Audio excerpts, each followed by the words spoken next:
Alright, so the final idea in this section for us is to talk about gradient fields and potential functions. So I'm going to do a little bit of defining first, and then we'll try to do some examples. So let's suppose that phi is a differentiable function on a region either on the xy plane or in space.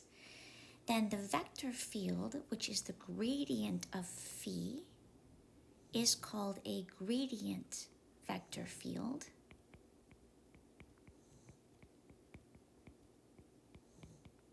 And phi is called a potential function.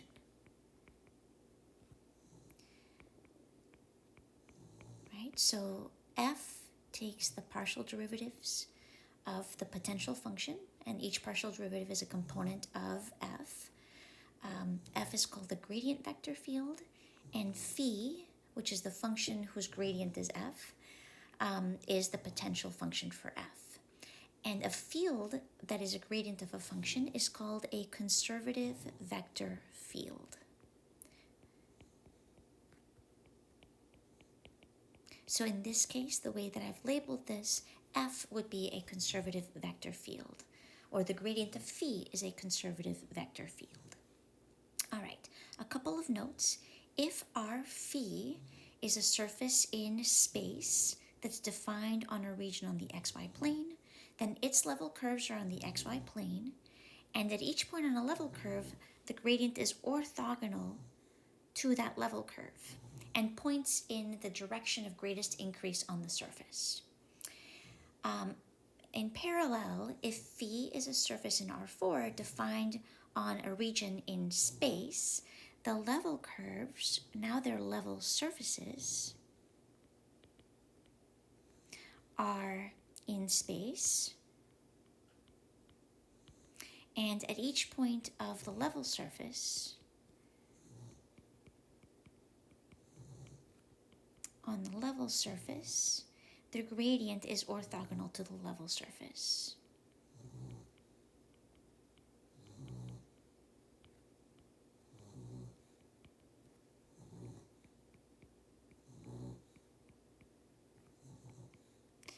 Okay, so we are going to turn to a few examples. I'm going to look at the examples of this type where we're thinking about a surface in R3 and its level curves are in R2. So let me turn the page here, see if...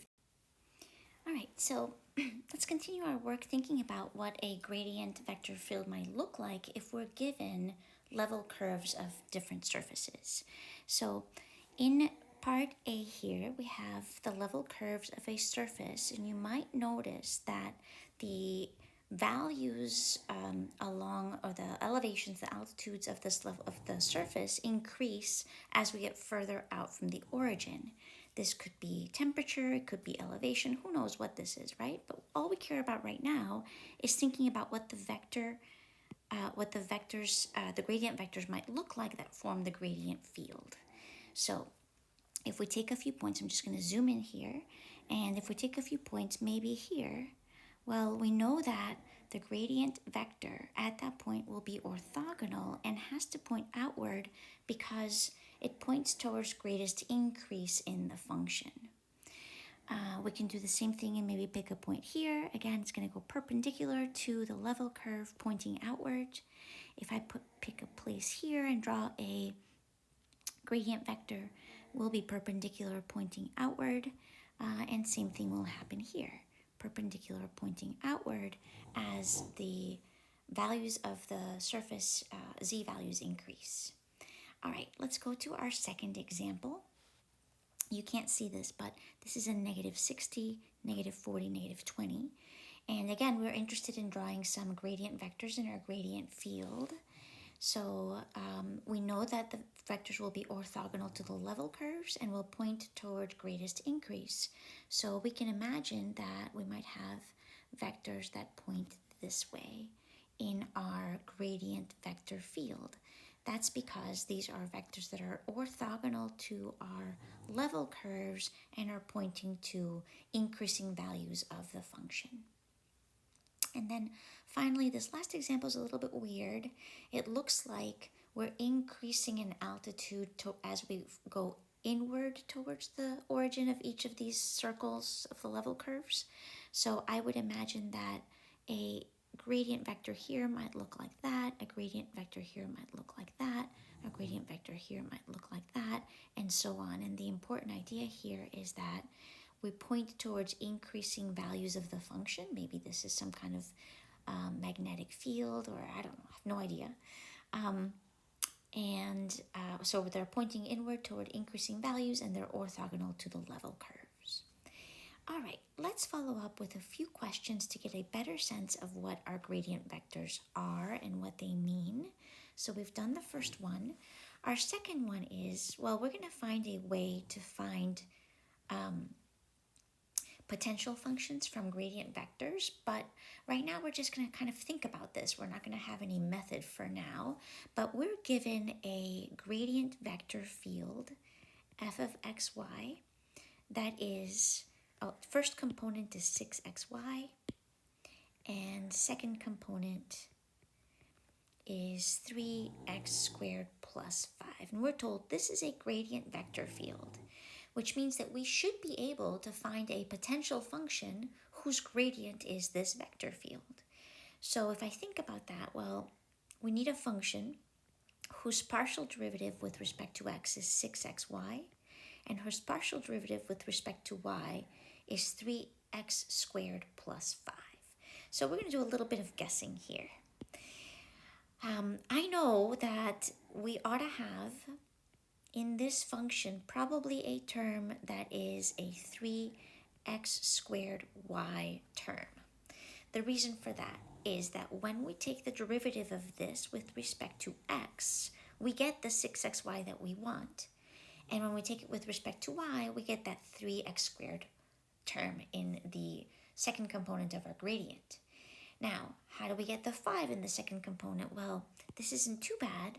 We can add just a 5y, and that should do it. Why should that do it? Well, when we take the derivative of 5y with respect to x, that's 0. And when we take the derivative of 5y with respect to y, that's 5.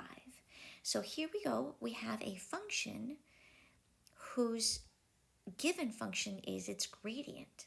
So we can say that this is our potential function phi, and just double check that when we take the partials with respect to x and y, we get the given gradient function.